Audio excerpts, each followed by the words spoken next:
चलो, 12th class का chapter solution, उसका आज सेकंड लेक्चर स्टार्ट करते हैं। और चैप्टर का नाम है सॉल्यूशन, और उसमें भी कॉलिगेटिव प्रॉपर्टीज। सॉल्यूशन के अंदर तो अपन सॉल्यूशन क्या है, सॉल्यूशन का टाइप वगैरह ये अपन ने देखो स्टार्टिंग किया था, तो मैंने बताया कि भाई सॉल्यूशन क्या है। एक होमोजीनियस मिक्सचर होता है ना, जिसमें अगर कोई दो कंपोनेंट वाला सॉल्यूशन है तो उसको क्या बोलते हैं, बाइनरी सॉल्यूशन। वो दो कंपोनेंट कौन से होते हैं, सॉल्यूट एंड सॉल्वेंट। सॉल्यूट जो कम अमाउंट में होता है और जो सॉल्वेंट है वो ज़्यादा अमाउंट वाला होता है ना। फिर कोई भी बाइनरी सॉल्यूशन जो होता है उसमें मास जो होता है सॉल्यूशन का हमेशा सॉल्यूट और सॉल्वेंट के मास के सम के हमेशा बराबर होता है। लेकिन वॉल्यूम जो है सॉल्यूट और सॉल्वेंट का वो बराबर हो, वो हमेशा सही नहीं है। ऐसा मैंने इसलिए बताया क्योंकि जब सॉल्यूट और सॉल्वेंट को मिक्स कर रहे हैं तो हो सकता है कि वो प्रक्रिया एक्सोथर्मिक है, एंडोथर्मिक है, या फिर उस प्रक्रिया में टेम्परेचर चेंज हो रहा हो तो सॉल्यूशन एक्सपेंड कर सकता है, कंप्रेस कर सकता है, तो वो चीज़ें वहाँ पे आ सकती है। तो हो सकता है उस वजह से वॉल्यूम जो है बराबर हो, ऐसा जरूरी नहीं है। फिर सॉल्यूशन के कितने टाइप हो सकते हैं, सॉल्यूशन के मैंने अलग अलग टाइप बताए कि हमारा सॉल्वेंट अगर मान लो गैस लिक्विड सॉलिड फिक्स कर ले और सॉल्यूट की स्टेट को चेंज करते जाए तो टोटल 9 तरह के सॉल्यूशन यहाँ पे हो सकते हैं। सभी के एग्जाम्पल भी देखे। फिर कुछ कंसेंट्रेशन टर्म्स जो हमें इस चैप्टर में चाहिए, ऑलरेडी हमने मोल कॉन्सेप्ट में पढ़ी है। तो कौन कौन सी है, परसेंटेज कंपोजिशन, फिर पीपीएम और पीपीबी के बारे में भी मैंने आपको बताया।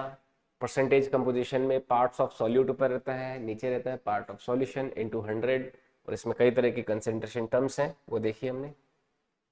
फिर एक इंपॉर्टेंट टर्म इस चैप्टर में काम जो आने वाली है वो है मोल फ्रैक्शन। मोल फ्रैक्शन क्या होता है, ए के number of moles divided by total जो नंबर ऑफ मोल्स हैं वो, है ना। तो एक्स से बराबर क्या हो गया, n A upon n A plus n B. X से बराबर क्या हो गया, n B upon n A plus n B. यहाँ पे एक इंपॉर्टेंट बात ध्यान में रखनी है, कौन सी, कि जो मोल फ्रैक्शंस हैं, है ना, मोल फ्रैक्शन एक्स ए और एक्स बी का अगर सम देखें तो दोनों का मोल फ्रैक्शन का सम कितना होता है, 1 होता है। ये बात मोल फ्रैक्शन में भी मैंने बताई थी आपको कि किसी भी सॉल्यूशन के जितने भी कंपोनेंट होते हैं उन सभी कंपोनेंटों के मोल फ्रैक्शन का सम हमेशा क्या होता है, 1 होता है ना। Sum of all mole fractions, components of all mole fraction for a solution is always equal to 1। ये पॉइंट यहाँ पे ध्यान रखना, इस चैप्टर में बड़ा काम आएगा, है ना। ये पॉइंट लिख लेना भले नोट्स में कि सम of all mole fractions, sum of all mole fractions of a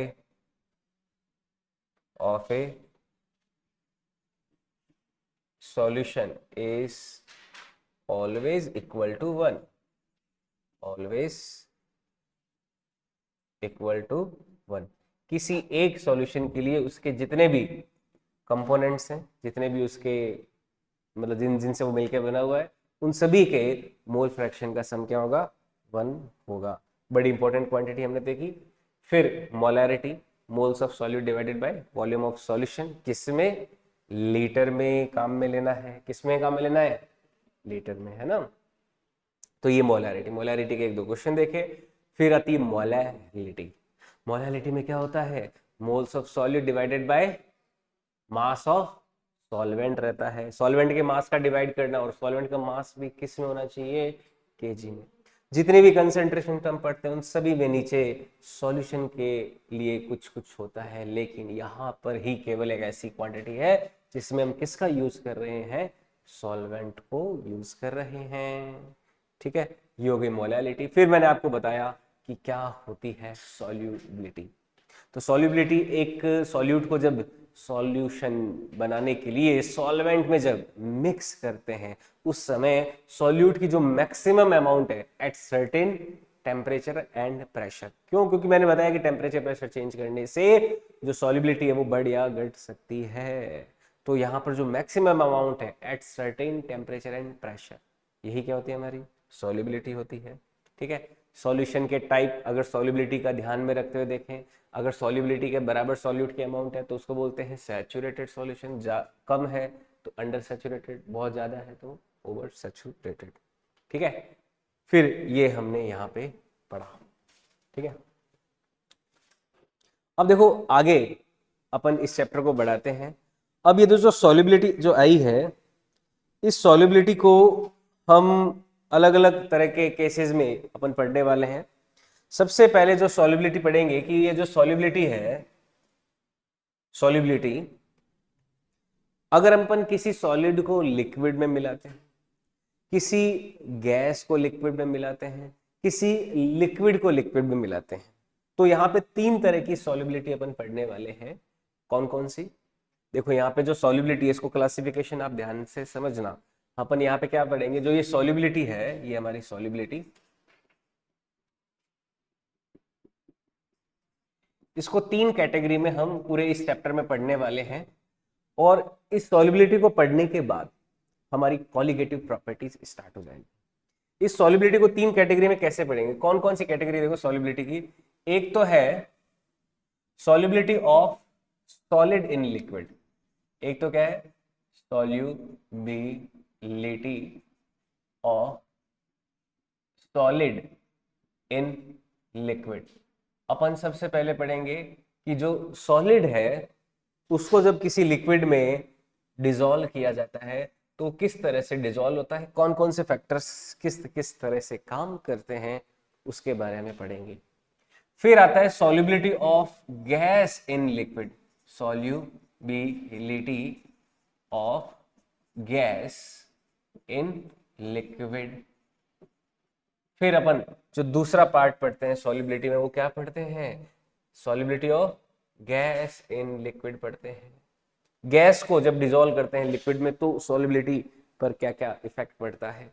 इसी में ही आपका आएगा कौन सा? Henry law. कौन सा आएगा? Henry law. इसमें एक बड़ा इंपॉर्टेंट लॉ आएगा, हेनरी लॉ। और इसमें अपन समझेंगे किस तरह से कोल्ड ड्रिंक फॉर्मेशन वगैरह होता है। हेनरी लॉ है ना, तो यहाँ पे हेनरी लॉ आएगा। और जो तीसरी कैटेगरी है, तो देखो सॉल्युबिलिटी को 3 पार्ट में अपन पढ़ने वाले हैं। पहला तो सॉलिड इन लिक्विड, दूसरा जो गैस इन लिक्विड है इसमें हेनरी लॉ होगा ये, है ना। और तीसरा जो पार्ट होगा वो होगा solubility of liquid in liquid. देखो सॉलिड इन लिक्विड, फिर गैस इन लिक्विड और फिर लिक्विड इन लिक्विड। तो ये पढ़ेगा अपन solubility of liquid in liquid. और यहाँ पे लिक्विड भी जो है ना बड़ा स्पेशल कैटेगरी का लिक्विड होगा, इसको बोलते हैं वॉलेटाइल लिक्विड। ये सारी चीजें मैं समझाऊंगा आपको कि क्या है ये। लिक्विड भी जो होगा वो कौन सा होगा? वॉलेटाइल।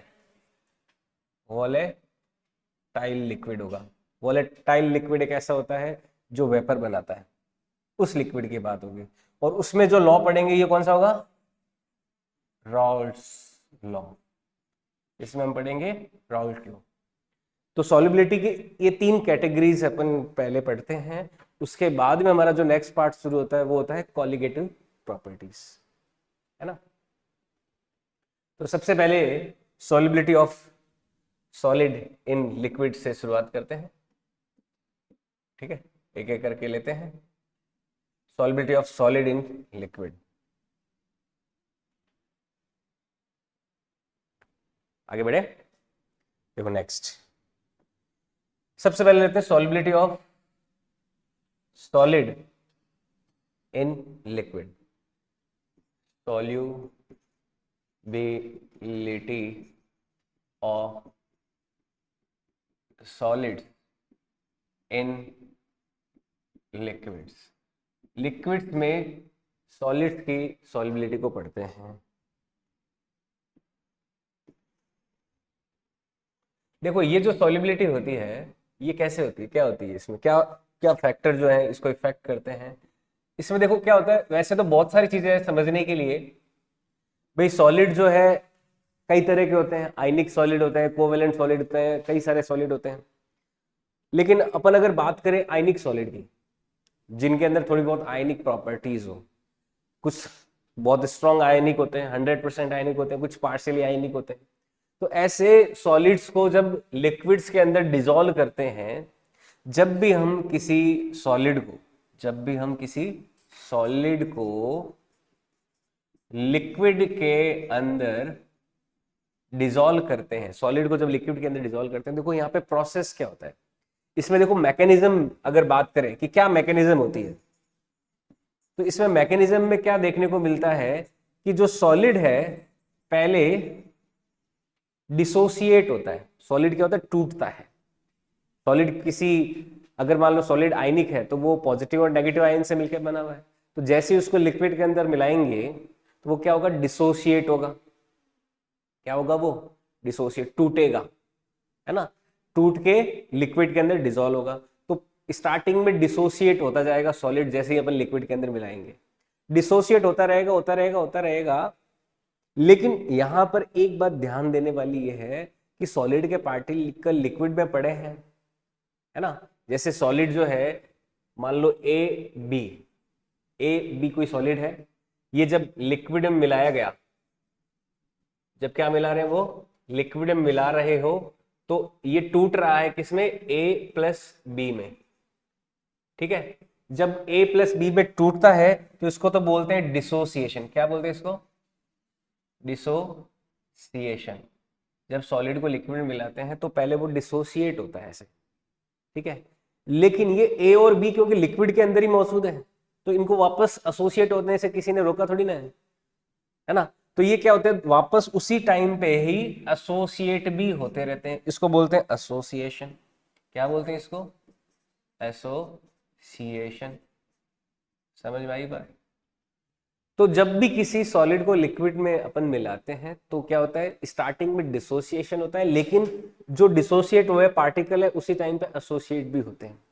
परंतु यहां पर स्टार्टिंग में रेट ऑफ एसोसिएशन क्या होती है, रेट ऑफ डिसोसिएशन बहुत ज्यादा होती है और रेट ऑफ एसोसिएशन कम होती है। मतलब वो टूट बहुत ज्यादा रेट से रहे होते हैं, लेकिन एसोसिएट बहुत वो कम रेट से हो रहे होते हैं, है ना। लेकिन डिसोसिएशन की रेट धीरे धीरे कम होती रहती है, एसोसिएशन की रेट धीरे धीरे बढ़ती रहती है। एक ऐसा समय आता है जब रेट ऑफ डिसोसिएशन और रेट ऑफ एसोसिएशन क्या हो जाती है, बराबर हो जाती है। उस समय हम कहते हैं कि सॉल्युबिलिटी एक्वायर हो गई। समझे बात को। तो ये क्या होती है, इसका मैकेनिज्म होता है ना। ये इसका पूरा मैकेनिज्म यहाँ पे हमें देखने को मिलता है। ये मैकेनिज्म हमें देखने को मिलता है। समझ आई बात, क्लियर ये चीज। तो जब भी सॉलिड और लिक्विड को हम डिसॉल्व करते हैं तो रेट ऑफ डिसोसिएशन और रेट ऑफ एसोसिएशन जब बराबर हो जाती है, यहां पे पॉइंट लिख लेंगे, सॉल्युबिलिटी सॉल्युबिलिटी लिटी is acquired when rate of dissociation rate of dissociation rate of dissociation become equal to rate of association। जब डिसोसिएशन की रेट एसोसिएशन की रेट के बराबर हो जाती है, उस समय क्या एक्वायर हो जाता है, उस समय हमारा सॉल्युबिलिटी एक्वायर हो जाता है। तो ये मैकेनिज्म है किसकी, सॉलिड्स की लिक्विड में सॉल्युबिलिटी की। समझ में आई बात, है ना। बहुत छोटा सिंपल सा एक प्रोसेस है जो हमें ध्यान में रखना है। क्लियर।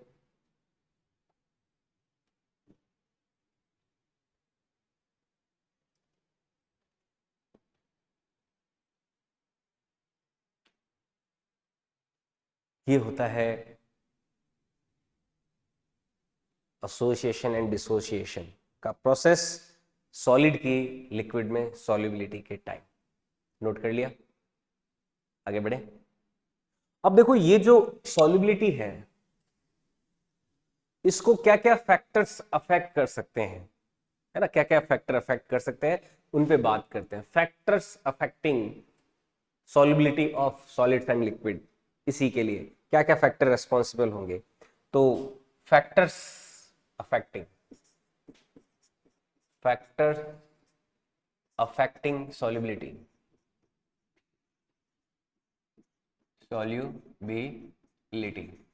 देखो यहाँ पे दो फैक्टर्स पे अपन को बात करनी रहती है जनरली आगे भी जो सॉल्युबिलिटी पढ़ेंगे दोनों की, हेनरी और रॉल्स में भी, यहाँ पे दो तरह के फैक्टर्स जो है बड़ा इंपॉर्टेंट रोल प्ले करते हैं।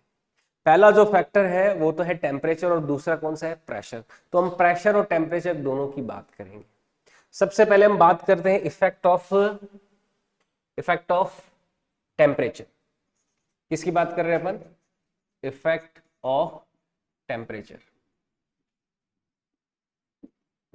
टेम्परेचर का क्या इफेक्ट पड़ता है सॉल्युबिलिटी पे, सबसे पहले इस पे बात करें। ये जब जो सॉलिड जो है हमारा लिक्विड में जब मिलाया जा रहा है तो उस समय टेम्परेचर का क्या इफेक्ट होगा। टेम्परेचर बढ़ाने से सॉल्युबिलिटी बढ़ेगी या घटेगी, चलो आप बताइए क्या होगा, आपको क्या लगता है। आपको लगता है सॉल्युबिलिटी बढ़ेगी, जब किसी सॉलिड को लिक्विड में मिलाते हैं तो टेम्परेचर बढ़ाने से सॉल्युबिलिटी बढ़ेगी, आपको ऐसा लगता है। लेकिन देखो यहाँ पे ध्यान से समझना, सॉलिड की लिक्विड में बात कर रहा हूं मैं, तो यहाँ पे जो सॉल्युबिलिटी है वो डिपेंड करता है कि ये जो प्रोसेस है ना सॉलिड को लिक्विड में मिलाने वाला, वो किस तरह का है, एक्सोथर्मिक है या एंडोथर्मिक है।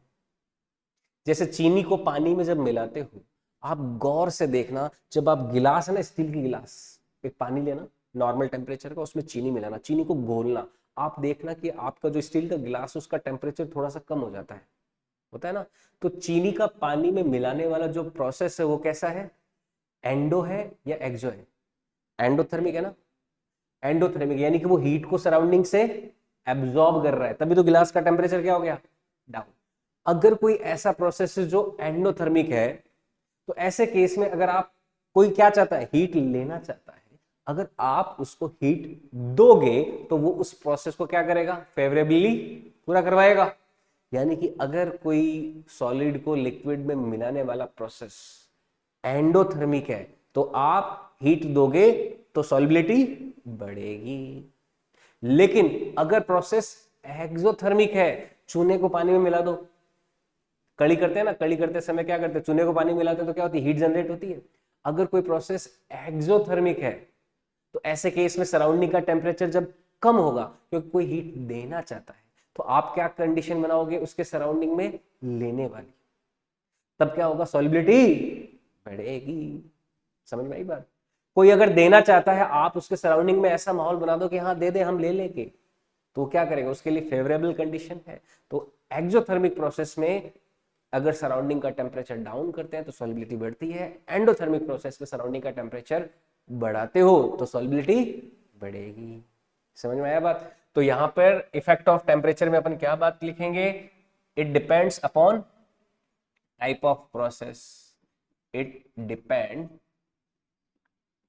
अपॉन टाइप्स ऑफ प्रोसेस, कि प्रोसेस का टाइप कैसा है ना। प्रोसेस का टाइप दो तरह के हो सकते हैं, एक तो हो सकता है एक्सोथर्मिक और एक हो सकता है एंडोथर्मिक, है ना। तो depend upon types of process, ठीक है। अगर प्रोसेस एंडोथर्मिक है, एंडोथर्मिक प्रोसेस, एंडोथर्मिक प्रोसेस का मतलब क्या, जो हीट को एब्जॉर्ब करता है, हीट एब्जॉर्बिंग प्रोसेस। जैसे इसका एग्जांपल भी लिख लेते हैं, sugar plus water, sugar plus water, ये कैसा एग्जांपल है, एंडोथर्मिक प्रोसेस का। तो इस प्रोसेस में अगर आप टेम्परेचर बढ़ाते हो, ये क्या चाहता है, हीट लेना, तो आप हीट देने वाली कंडीशन बढ़ाओ, तो टेम्परेचर बढ़ाओगे तो जो सॉल्युबिलिटी होगी वो भी क्या होगी, बढ़ेगी। सॉल्युबिलिटी को एस से डिनोट कर रहा हूं मैं, है ना। अगर प्रोसेस कोई कैसा है, एंडोथर्मिक है, तो ऐसे केस में टेम्परेचर बढ़ाने से सॉल्युबिलिटी बढ़ेगी।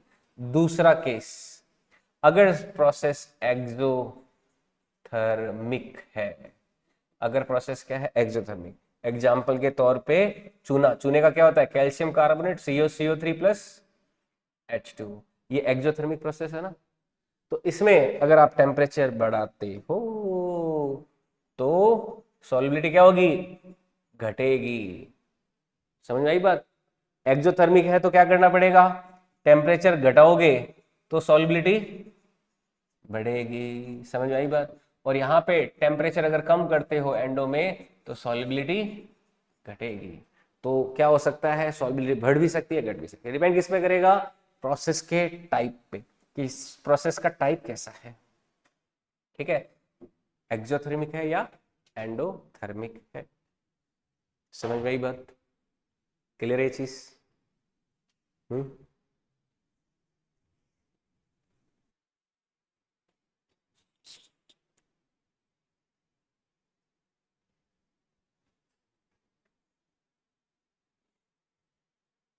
ओके, तो ये पहला फैक्टर है टेम्परेचर वाला।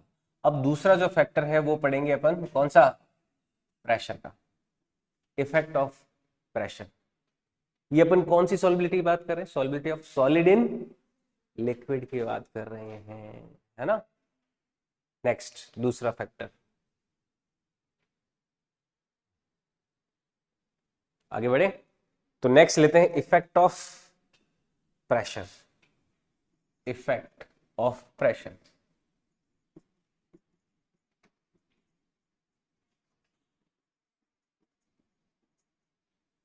प्रेशर का इफेक्ट लेते हैं, देखो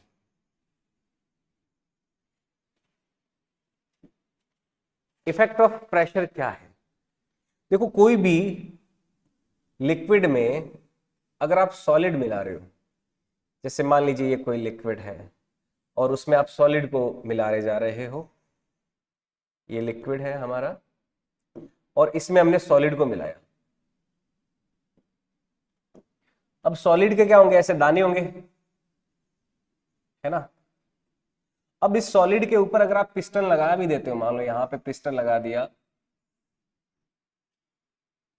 यहां पे हमने क्या लगा दिया, पिस्टन लगा दिया, ये लेट्स से ये कोई पिस्टन लगा दिया, ठीक है। अब इस पिस्टन को आप कंप्रेस करोगे तो लिक्विड तो थोड़ा बहुत हो सकता है कंप्रेसिबल और इनकंप्रेसिबल, और आइडियल लिक्विड होता है तो वो तो वैसे भी इनकंप्रेसिबल होता है। फ्लूइड मैकेनिक्स 11वीं क्लास में पढ़ते हैं अपन, आइडियल फ्लूइड तो क्या होता है, इनकंप्रेसिबल होता है। तो फ्लूइड जो है वो इतना ज्यादा कंप्रेसिबल नहीं होगा, और सॉलिड तो वैसे ही क्या होता है, उस पर तो कोई प्रेशर का इफेक्ट पड़ता ही नहीं है, वो तो ऑलरेडी बहुत ज्यादा कंपैक्टेड फॉर्म में होता है। तो सॉलिड के ऊपर प्रेशर का कोई इफेक्ट पड़ेगा क्या, नहीं पड़ेगा। तो यहां पे क्या देखा गया है कि जो सॉलिबिलिटी है सॉलिड की लिक्विड के अंदर, उस पर प्रेशर का कोई सिग्निफिकेंट इफेक्ट नहीं होता। समझ में आई बात? तो एक पॉइंट लिख लेंगे, there is no significant effect on, there is no significant effect of pressure. किसकी सॉल्युबिलिटी पे, pressure on solubility of solid in liquid, solid in liquid। तो सॉलिड की लिक्विड में सॉल्युबिलिटी पे कोई इफेक्ट नहीं पड़ेगा, ज्यादा इफेक्ट नहीं पड़ता है, यहां पर कोई खास इफेक्ट देखने को नहीं मिलता है। ठीक है,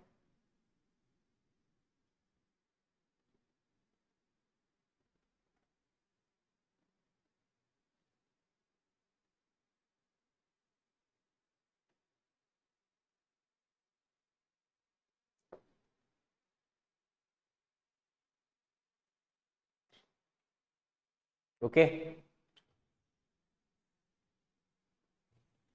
ठीक है, आगे बढ़े। ये हो गया इफेक्ट ऑफ प्रेशर। तो प्रेशर के लिए क्या याद रखोगे बात, कोई ज्यादा सिग्निफिकेंट इफेक्ट नहीं है। अब next effect, next part, next किसकी सॉल्युबिलिटी पढ़ेंगे, solubility of gas in liquid. ये तो किसकी थी, सॉलिड इन लिक्विड। देखो थ्योरेटिकल पार्ट है, न्यूमेरिकल पार्ट हेनरी लॉ अगले पार्ट से शुरू होगा। आगे बढ़े, नेक्स्ट देखो ये है solubility of gas in liquid, जिसमें हेनरी लॉ आ जाएगा, सॉल्युबिलिटी बिलिटी ऑफ गैस इन लिक्विड। तो गैस की लिक्विड में सॉल्युबिलिटी पे बात करते हैं।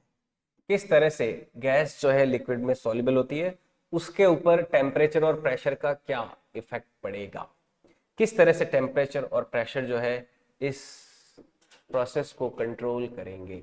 तो सबसे पहले अपन पढ़ते हैं कौन सा, इफेक्ट ऑफ टेम्परेचर, फिर लेंगे effect of pressure. Effect of pressure में क्या आ जाएगा, हेनरी लॉ, है ना। सबसे पहला ले लेते हैं इफेक्ट ऑफ टेम्परेचर। ध्यान से समझना, देखो इफेक्ट ऑफ टेम्परेचर, किसी भी गैस को जब लिक्विड में मिलाते हैं, अपन प्रेशर के टेम्परेचर के इफेक्ट की बात कर रहे हैं पहले।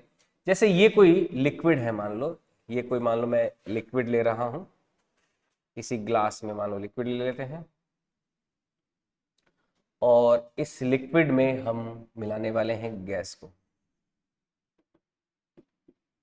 है ना। ये लिक्विड है, इस लिक्विड में गैस पार्टिकल मिलाने वाले। गैस पार्टिकल क्या होंगे, देखो यहां पे होंगे, इस तरह से होंगे ना गैस पार्टिकल्स इस लिक्विड में, इस लिक्विड की सरफेस पे रहेंगे। गैस पार्टिकल्स क्या होते हैं, जिनके पास बहुत सारी काइनेटिक एनर्जी हो। अब देखो यहां पर ये गैस पार्टिकल जैसे ही लिक्विड के अंदर जाएंगे, किसके अंदर जाएंगे, लिक्विड के अंदर। ध्यान से समझना, देखो बहुत इंटरेस्टिंग एक्सप्लेनेशन बता रहा हूं। ये गैस पार्टिकल जैसे लिक्विड के अंदर जाएंगे, यहां पे कोई गैस पार्टिकल जो फ्रीली अवेलेबल है, उसकी काइनेटिक एनर्जी है, मान लो काइनेटिक एनर्जी 1, ठीक है। और यही गैस पार्टिकल जब लिक्विड के अंदर चला जाता है तो उसकी काइनेटिक एनर्जी हो जाती है मान लो 2। आप बताइए गैस पार्टिकल की काइनेटिक एनर्जी जब वो गैस फेज में था तब है, या जब वो लिक्विड के अंदर चला गया तब है। जब वो गैस में था तब है ना, यानी कि जब वो लिक्विड के अंदर जाता है तो उस प्रोसेस में जो गैस पार्टिकल है उसकी काइनेटिक एनर्जी क्या हो जाती है, कम हो जाएगी या नहीं हो जाएगी, हो जाएगी ना। इसका मतलब गैस पार्टिकल जब लिक्विड के अंदर गया है तो उसने अपनी एनर्जी को क्या कर दिया, रिलीज कर दिया ना। तो इसका मतलब किसी गैस का लिक्विड में डिसॉल्व होने वाला प्रोसेस कैसा है, एक्सोथर्मिक है। समझ में आई बात। तो कोई भी गैस को जब लिक्विड में डिसॉल्व करते हो तो ये प्रोसेस हमेशा कैसा होता है, एक्सोथर्मिक होता है हमेशा। अब एंडो का तो सवाल ही नहीं उठता। और एक्सोथर्मिक प्रोसेस अगर होता है कोई भी, तो उसके लिए फेवरेबल कंडीशन क्या होती है, टेम्परेचर बढ़ाना या घटाना, घटाना होता है ना। तो टेम्परेचर घटाओगे तो गैस की सॉल्युबिलिटी लिक्विड में क्या होगी, बढ़ेगी। अब सोडा वाली दुकान पे जो पानी होता है वो ठंडा रखते हैं गर्म, ठंडा, तभी तो क्या होता है सोडा के अंदर CO2 ज्यादा डिजोल्व हो जाती है। कोल्ड ड्रिंक में क्या होती है, CO2 डिजोल्व भी होती है, तो उसको अपन ठंडा रखते हैं तो क्या होती है, गैस ज्यादा डिजोल्व रहती है ना। आप कोल्ड ड्रिंक की बोतल को फ्रिज से बाहर रख दो, गर्म करो उसको, गर्म होने दो होने दो होने दो। आप है ना उसकी बोतल के सरफेस पे हाथ लगाना, बहुत टाइट हो जाएगी ना। क्यों, क्योंकि उसके अंदर जो गैस डिजोल्व है लिक्विड के अंदर वो बाहर वाले उस खाली रीजन में आ जाती है और वो गैस एक्सपेंड होना चाहती है। तो इस वजह से बोतल का प्रेशर क्या हो जाता है अंदर का, बहुत ज्यादा बढ़ जाता है। समझ में आई बात। तो जब टेम्परेचर डिक्रीज करोगे तो सॉल्युबिलिटी क्या होगी, बढ़ेगी। किसके लिए, गैस के लिए। क्यों, क्योंकि गैस का सॉलिड लिक्विड में डिसॉल्व होने वाला प्रोसेस हमेशा कैसा होता है, एक्सोथर्मिक होता है। और उसका कारण समझ में आया ये, तो इसका एक्सप्लेनेशन हो गया। तो प्रोसेस ऑफ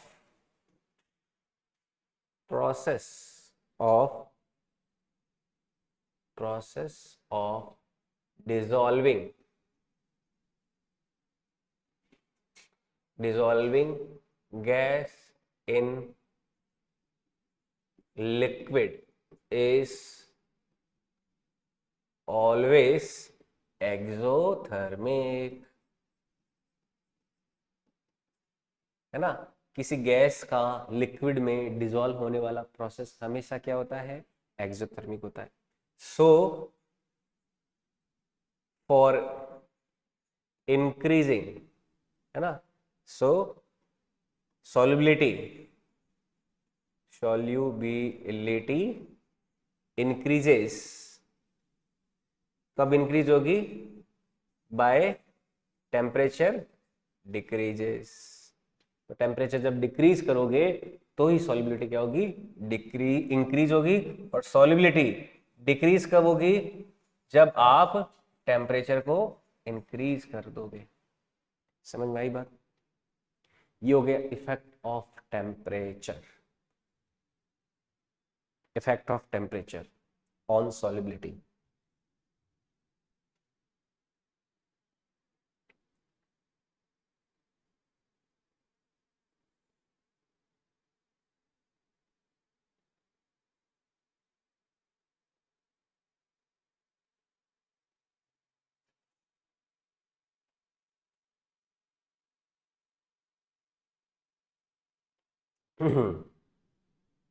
ठीक है, आई बात समझ में? ये हो गया solubility of gas in liquid में इफेक्ट ऑफ किसका? टेम्परेचर। क्लियर है भाई? एक्सो और एंडो वाला प्रिंसिपल यहाँ पे भी लागू हो रहा है, पर यहाँ पर सोचने वाली बात है कि कोई भी गैस को जब किसी लिक्विड में डिसॉल्व करते हैं तो प्रोसेस हमेशा कैसा है? एक्सोथर्मिक ही है। तो टेम्परेचर डिक्रीज करोगे तो सॉल्युबिलिटी हमेशा इंक्रीज होगी। ओके, आई बात समझ में? आगे बढ़े। नेक्स्ट नेक्स्ट देखो, नेक्स्ट देखते हैं कौन सा? Effect of pressure. नेक्स्ट देखते हैं effect of pressure.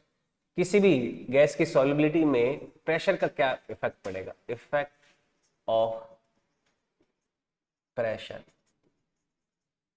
Pressure on solubility of gas in liquid. ये गैस की लिक्विड में जो सॉल्युबिलिटी है उसका इफेक्ट पड़ रहे हैं।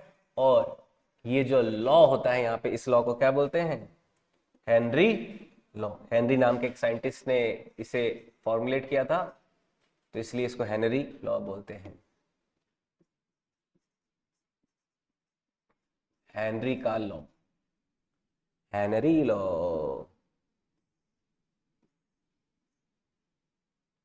है ना? ये अपन पढ़ने वाले हैं, हेनरी लॉ। तो देखो क्या इफेक्ट पड़ता है प्रेशर का। देखो कोई भी लिक्विड जो है उसमें अगर अपन गैस को मिक्स करना चाहें, ये मान लो कोई लिक्विड लिया और इस लिक्विड में हम गैस मिक्स करना चाहते हैं। ये गैस के पार्टिकल हैं यहां पर, ठीक है? ये गैस के पार्टिकल हैं। ये पार्टिकल क्या करते हैं? कंटिन्यूअसली लिक्विड की सरफेस को कोलाइड करते रहते हैं, ऐसे हिट मारते रहते हैं ना। कंटिन्यूअसली क्या करते रहते हैं? ये गैस पार्टिकल्स लिक्विड की सरफेस को हिट करते रहते हैं। हिट करने से कुछ पार्टिकल्स को सक्सेस मिल जाती है, वो अंदर चले जाते हैं, लेकिन कुछ बाहर ही रहते हैं। अब अगर अपन गैस का प्रेशर बढ़ाए, क्या करें अपन? गैस का प्रेशर बढ़ाएं। प्रेशर कैसे बढ़ाएंगे? क्या लगाएंगे इसके लिए? पिस्टन। तो अपन मान लो यहां पे पिस्टन लगा देते हैं। एक हमने लगा दिया पिस्टन, ये मान लो पिस्टन लगा दिया। पिस्टन का काम क्या है? गैस का प्रेशर बढ़ाना। अब देखो प्रेशर बढ़ाने से क्या होगा? ये जो पार्टिकल कॉलिजन कर रहे हैं लिक्विड की सरफेस पे, उनकी कॉलिजन की रेट क्या होगी? क्या इंक्रीज हो जाएगी? Rate at which collision occur will increases. तो पहले मान लो 100 कॉलिजन हो रही थी, अब प्रेशर बढ़ाओगे तो कॉलिजन की संख्या कितनी हो जाएगी? 150, 200, 300, 400 ऐसे हो सकती है।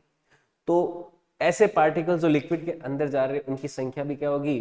बढ़ जाएगी। तो इस वजह से सॉल्युबिलिटी क्या होती है? बढ़ जाती है, अगर अपन प्रेशर इंक्रीज करते हो तो। समझ में आई बात? तो ये हेनरी लॉ भी कुछ ऐसा ही आएगा। Solubility of gas in liquid increases as we increase in temperature, है ना? तो यहाँ पे स्टेटमेंट सीधे लिख देंगे, solubility, solubility of gas in liquid, liquid increases as we increase temperature। ठीक है? गैस की लिक्विड में सॉल्युबिलिटी इंक्रीज होती है जैसे हम टेम्परेचर सॉरी प्रेशर इंक्रीज करते हैं। सॉरी गलती से लिख दिया टेम्परेचर, प्रेशर। और ऐसा क्यों होता है? Because increasing temperature leads to more number of collision of gas particle on liquid surface, because increasing pressure pressure leads to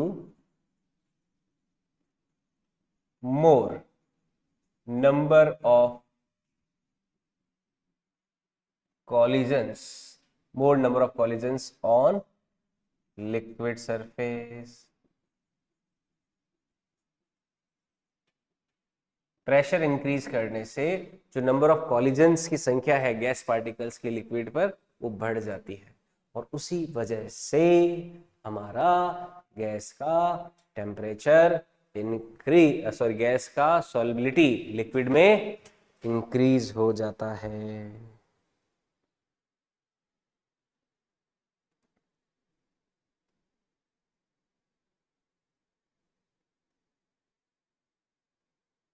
ठीक है, तो इसको देखो हेनरी लॉ क्या कहता है। हेनरी लॉ कहता है, हेनरी लॉ का स्टेटमेंट देखो क्या हो जाएगा। इसने इसको सिंप्लीफाई कर दिया कि सॉल्युबिलिटी क्या हो गई। देखो सॉल्युबिलिटी क्या हो रही है, बढ़ती है जब प्रेशर बढ़ता है, सॉल्युबिलिटी घटती है जब प्रेशर घटता है। तो सॉल्युबिलिटी क्या हो गई, एक तरह से प्रेशर के प्रोपोर्शनल हो गई ना, यही हेनरी लॉ है। Solubility of gas in liquid is proportional to pressure, है ना। इसको देखो स्टेटमेंट में लिख देते हैं, हेनरी लॉ का स्टेटमेंट ये हो जाएगा, हेनरी लॉ का स्टेटमेंट। हालांकि इसको समझ चुके हैं पर इसका स्टेटमेंट भी लिख देते हैं। Solubility of gas in liquid, solubility of gas in liquid is proportional to pressure of gas over liquid surface, over liquid surface। तो ये हमारा सॉल्युबिलिटी हो गया, उसका हेनरी लॉ का स्टेटमेंट हो गया। ठीक है, आई बात समझ में, हेनरी लॉ समझ में आया। अब देखो हेनरी लॉ को एक फॉर्मूले में कन्वर्ट करेंगे, फॉर्मूले में कन्वर्ट करते हैं।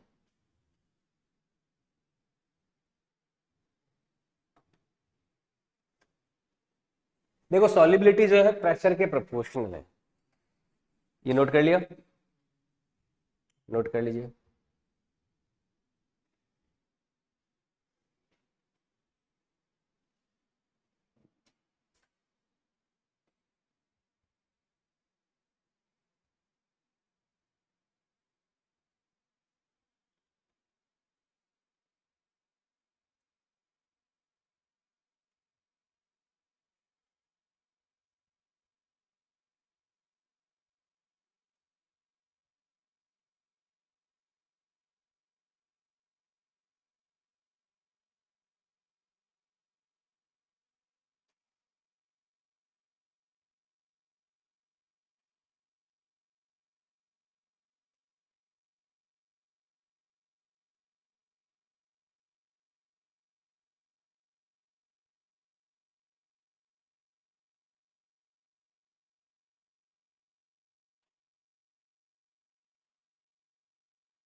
हेनरी लॉ के इस स्टेटमेंट को फॉर्मूले में कन्वर्ट करते हैं।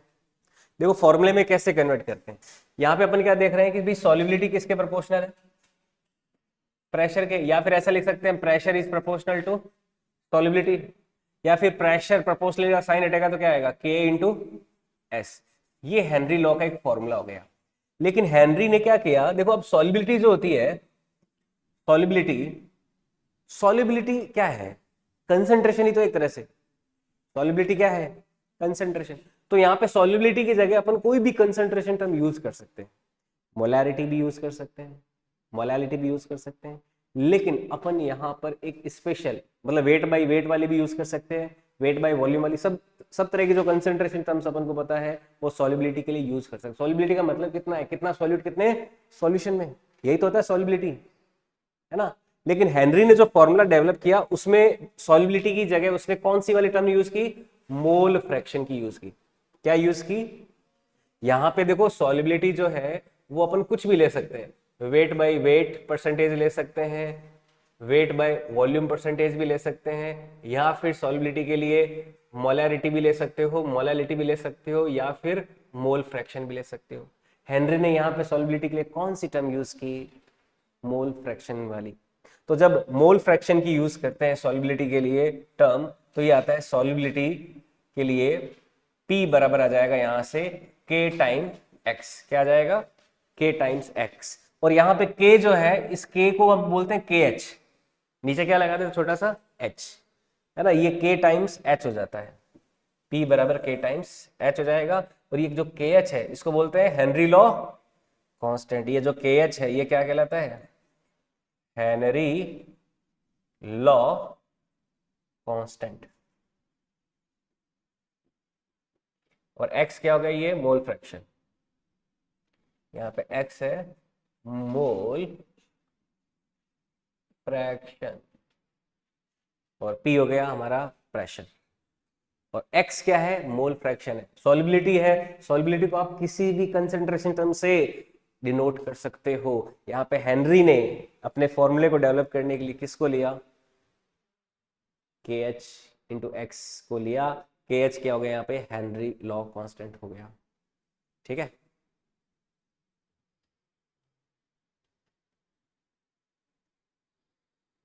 हेनरी लॉ के बारे में देखो क्या चीजें अपन समझ सकते हैं। हेनरी लॉ के लिए जो हेनरी कांस्टेंट है KH, KH का यूनिट क्या होगा? देखो, यूनिट ऑफ KH, KH का यूनिट क्या होगा बताओ? देखो, मोल फ्रैक्शन का कोई यूनिट होता है क्या? मोल अपॉन मोल यानी कि कैंसिल होगा, कोई यूनिट नहीं। तो KH का वही यूनिट है जो प्रेशर का है ना, सेम एज प्रेशर। ये क्या होगा? Same as pressure.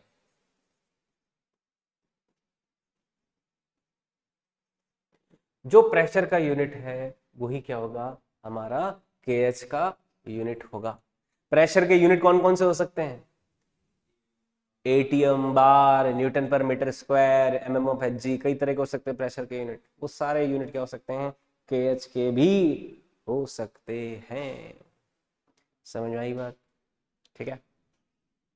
तो same as pressure, unit of KH हो गया। KH की वैल्यू, KH की वैल्यू पे प्रेशर का कोई इफेक्ट होगा क्या? देखो, प्रेशर बढ़ाएंगे तो X बढ़ेगा, तो KH क्या है ना, इस पे क्या प्रेशर का इफेक्ट पड़ेगा? Effect of pressure.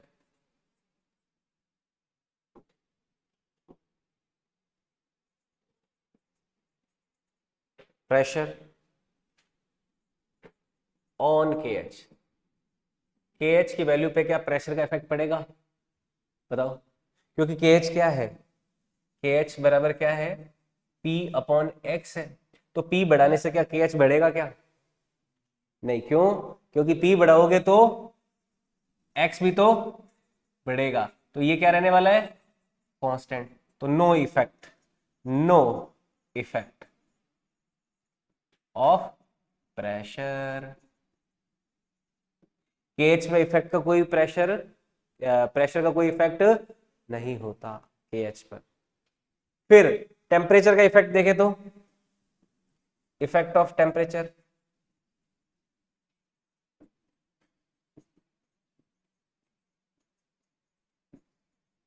टेम्परेचर बढ़ाने से KH की वैल्यू बढ़ेगी या घटेगी?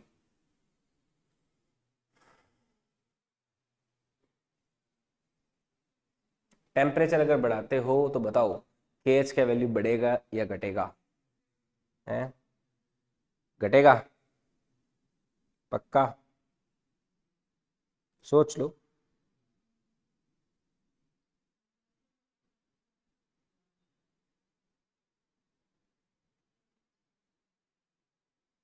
KH बढ़ेगा या घटेगा?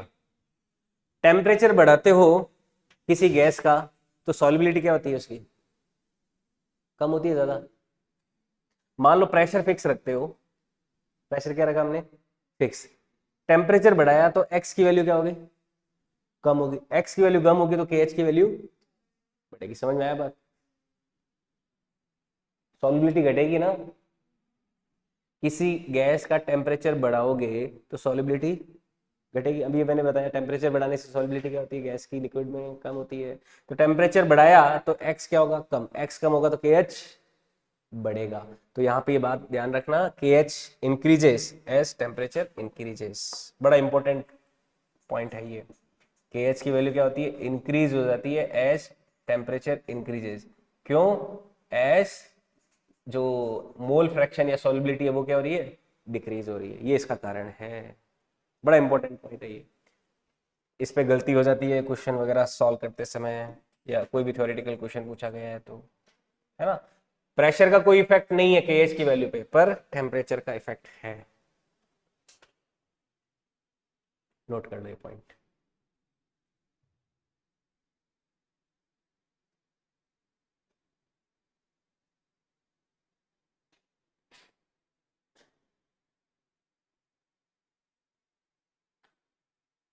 कोई गैस कम सॉल्युबल है या ज्यादा सॉल्युबल है, उसे अपन केएच की क्या वैल्यू होनी चाहिए, ज्यादा वैल्यू होनी चाहिए ज्यादा सॉल्युबल के लिए, या कम वैल्यू होनी चाहिए ज्यादा सॉल्युबल के लिए। कोई गैस ज्यादा सॉल्युबल है उसके लिए केएच ज्यादा होना चाहिए कम, बताओ। कोई गैस ज्यादा सॉल्व हो रही है, ज्यादा डिजोल्व हो रही है लिक्विड में, तो उसके लिए उसकी केएच की वैल्यू ज्यादा होगी या कम।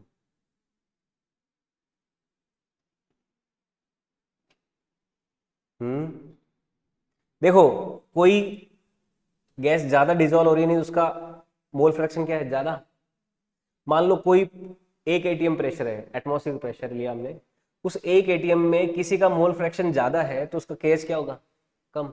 यानी कि सॉल्युबिलिटी ज्यादा कौन सी गैसेस की होती है जिनका केएच वैल्यू क्या होता है, कम। ये पॉइंट याद रखना, बढ़िया तरीके से समझा रहा हूँ मैं। नीट में पूछेंगे सवाल ये, नीट आईआईटी पूछते हैं ये सवाल इससे, समझे।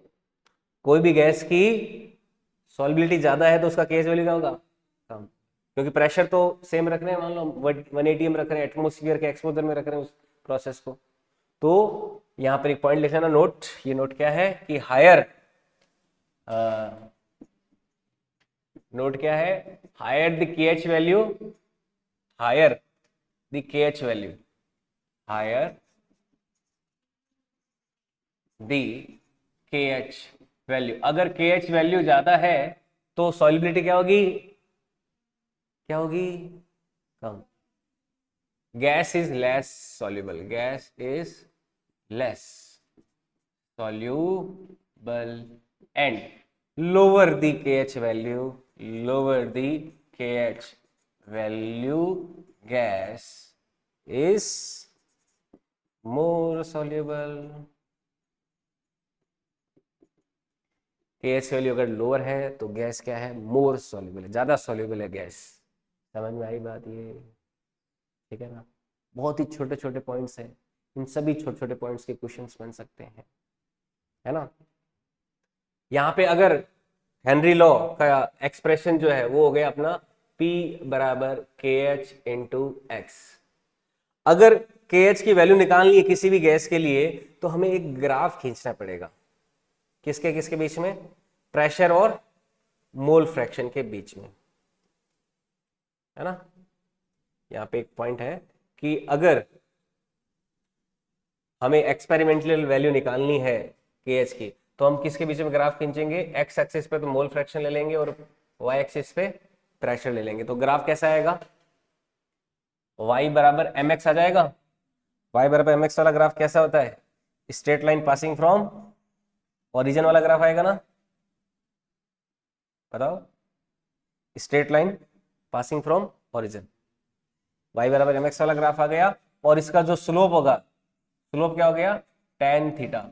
वो क्या दे देगा इसकी, के एच वैल्यू।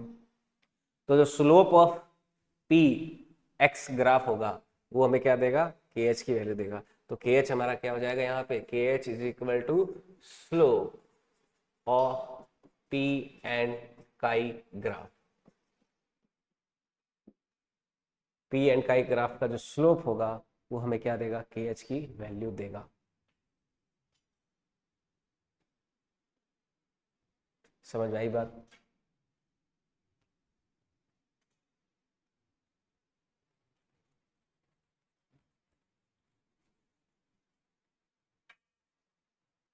एक और देखो न्यूमेरिकल में जो यूज होने वाला नोट है, ये नोट क्या है न्यूमेरिकल में यूज होने वाला?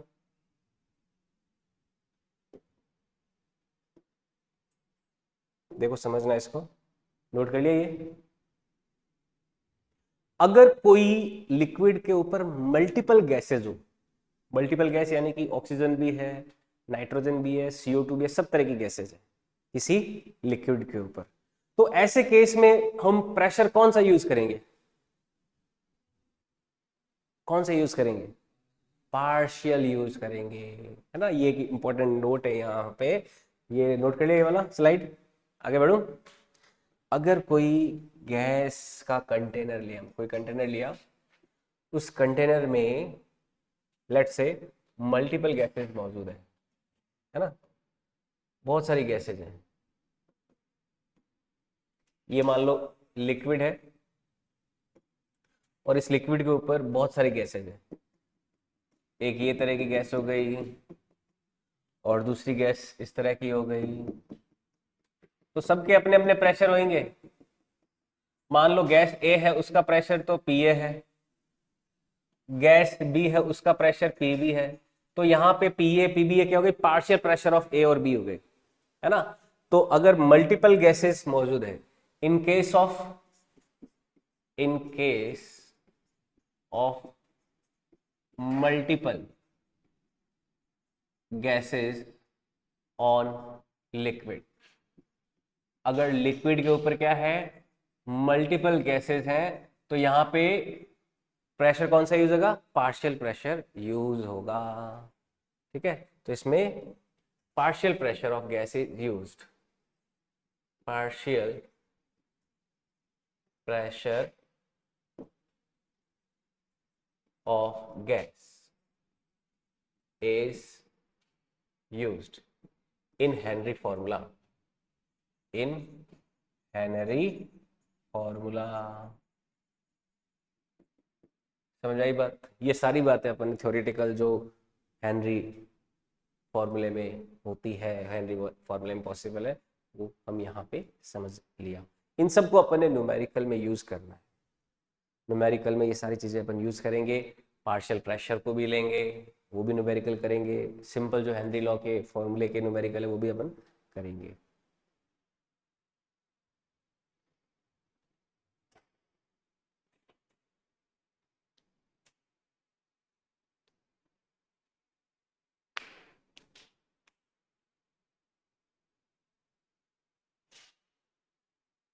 ठीक है, आई बात समझ में?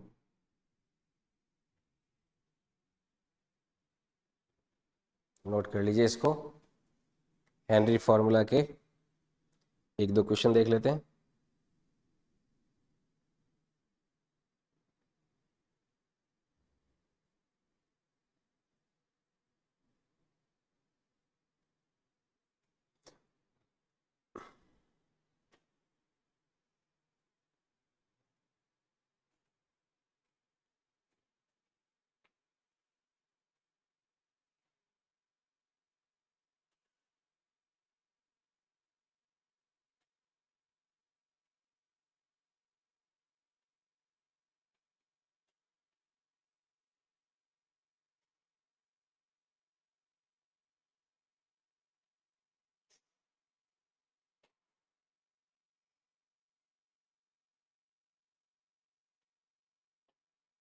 देखो एक क्वेश्चन है, क्वेश्चन लिखे। देखो क्वेश्चन क्या है कि KH for CO2 in water, जब CO2 को वाटर में डिजोल्व करते हैं तो उसके लिए जो KH की वैल्यू दे रखी है वो दे रखी है, डेटा बता देता हूं, 1.6 इंटू 1.6 इंटू 10⁻³ अब देखो यूनिट क्या दे रखी है इसमें? ATM इंटू लीटर पर मोल दे रखी है, कुछ ऐसी यूनिट दे रखी है ना। और अब पूछा है कि at what pressure, at what pressure solubility of CO2 in water will be, ये दे रखा है अपन को, किस प्रेशर पे सॉल्युबिलिटी ऑफ वाटर इन जो होगी वो होगी 2 × 10⁻⁻⁻, माइनस में 5 मोलर। देखो सॉल्युबिलिटी दे रखी है मोलैरिटी में, मैंने बताया ना सॉल्युबिलिटी को किसी भी यूनिट में दिया जा सकता है, मोल फ्रैक्शन वाला सीधा नहीं लिया, सॉल्युबिलिटी किसमें दे रखी है, मोलैरिटी में दे रखी है। और केएच का देखो, केएच का यूनिट भी चेंज हो गया, वैसे तो केएच का यूनिट क्या होना चाहिए था, प्रेशर वाला होना चाहिए था ना, लेकिन अभी केएच का यूनिट देखो कौन सा हो गया है, एटीएम इंटू लीटर पर मोल। क्यों हो गया ऐसा, क्यों, क्योंकि जो P बराबर है वो क्या यूज हो रहा है, KH इंटू एस की जगह क्या यूज हो रहा है, मोलैरिटी यूज हो रहा है। तो यहाँ पे देखो KH क्या हो जाएगा, KH बराबर क्या हो जाएगा, P अपॉन मोलैरिटी। तो यूनिट के देखो क्या हो जाएगी, एटीएम, और इसका क्या होता है, मोल पर लीटर। तो देखो KH का यूनिट भी ये हो गया ना, एटीएम इंटू लीटर पर मोल, है ना। यहाँ पे सॉल्युबिलिटी की जगह कौन सा टर्म यूज हुआ है, मोलैरिटी वाला यूज हुआ है, मोल फ्रैक्शन वाला यूज नहीं हुआ है, ध्यान से समझना। तो अब कर सकते हो ना सवाल, कोई दिक्कत थोड़ी ना है, KH दे दिया, मोलैरिटी दे दिया, और क्या निकालना है, P निकालना है। तो P की वैल्यू बताओ कितनी आ जाएगी, P बराबर आ जाएगा KH, KH तो वैल्यू है 1.6 इंटू 10⁻³ और यूनिट क्या हो गई, यही एटीएम। देखो यूनिट भी लिखते चलो, थोड़ा और आइडिया लग जाएगा, एटीएम इंटू लीटर पर मोल, फिर इंटू मोलैरिटी, मोलैरिटी की यूनिट क्या है, मोलैरिटी हो गया 2 × 10⁻⁻⁵ यूनिट क्या होती है मोलैरिटी की, मोल पर लीटर, है ना। यूनिट क्या हो गई, मोल पर लीटर। देखो मोल से मोल कैंसिल और लीटर से लीटर कैंसिल, फाइनली क्या बच गया, केवल लीटर ही बच गया। तो यहाँ से देखो P की वैल्यू क्या हो जाएगी, ये हो जाएगी 1.6 को 2 से मल्टीप्लाई किया 3.2, प्लस का 3 है माइनस का 5 है तो कितना हो जाएगा, -2 एटीएम। ये आंसर आ जाएगा, बताओ आएगा नहीं आएगा, 3.2 इंटू 10⁻⁻2 एटीएम। ये प्रेशर, इतने प्रेशर पे ये हमें सॉल्युबिलिटी या हमें मोलैरिटी मिलेगी।